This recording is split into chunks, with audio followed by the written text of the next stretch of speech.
ભરૂચ જિલ્લામાં આવતીકાલે અષાઢી બીજના રોજ નીકળનાર રથયાત્રાને લઈને ચાપતો પોલીસ બંદોબસ્ત ગોઠવાશે।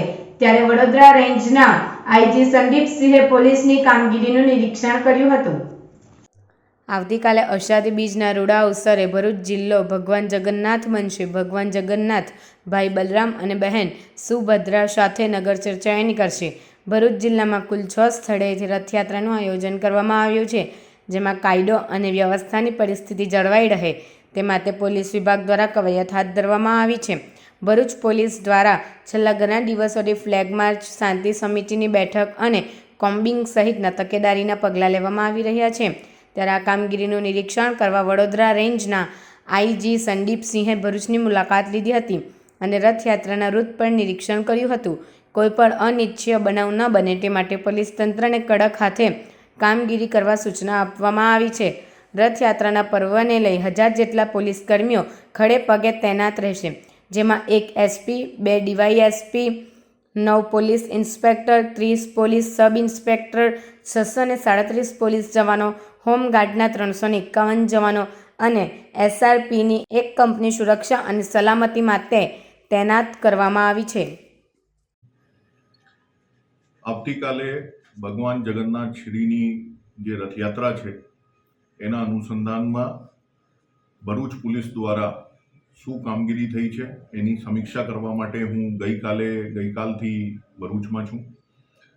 ભરૂચના તમામ સંબંધિત અધિકારીઓ જોડે, એસપી શ્રી સાથે, તમામ એસડીપીઓ શ્રીઓ સાથે જે રથયાત્રાની તૈયારી છે એની સમીક્ષા કરવામાં આવી છે। કયા પ્રકારની તૈયારી ભરૂચ પોલીસે શાંતિપૂર્ણ વાતાવરણમાં યાત્રા પૂર્ણ થાય એના વિષયમાં વિસ્તૃત ચર્ચા ગઈકાલે કરવામાં આવી છે। ગઈકાલે સમગ્ર રૂટ ઉપર ફ્લેગ માર્ચ પણ કરવામાં આવ્યા છે। આજે સવારે મારા દ્વારા પણ આ રૂટની ચકાસણી કરવામાં આવી છે, ફ્લેગ માર્ચ કરવામાં આવ્યા છે।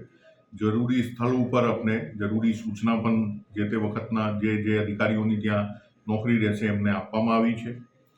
અત્યારે હું ખૂબ સંતોષ પ્રકટ કરું છું કે જે છેલ્લા અઠવાડિયા 10 દિવસથી એરિયા ડોમિનેશનની કામગીરી જે થઈ રહી છે એનાથી ખૂબ શાંતિપૂર્ણ વાતાવરણમાં યાત્રા પસાર થાય એની મને ખાતરી છે। ઓવરઓલ આપણે જોઈએ તો ભરૂચ જિલ્લામાં 6 યાત્રા નીકળવાની છે।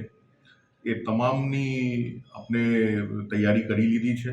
આપણે ગઈકાલે રાત્રે કોમ્બિંગ નાઇટનું પણ આયોજન કરવામાં આવ્યા। તમામ હોટલ, ઢાબાઓ ચેક કરવામાં આવ્યા છે। આજે વાહન ચેકિંગ પણ કરવામાં આવશે અને તમામ અસામાજિક તત્વો જે છે એમના ઉપર પોલીસ નજર રાખી રહી છે।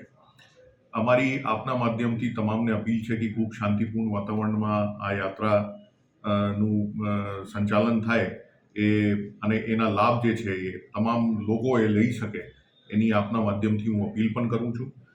આપણે ટોટલ જે બંદોબસ્ત છે આ જોઈએ તો આપણે લગભગ 1000થી ઉપર પોલીસ અને હોમગાર્ડ જીઆરડીના ડિપ્લોયમેન્ટ કરવામાં આવ્યા છે। એ ઉપરાંત ડીજી ઓફિસ તરફથી અમને એસઆરપીની કંપની પણ ફાળવવામાં આવી છે, જેના પણ અમે ઉપયોગ આમાં કરવાના છીએ।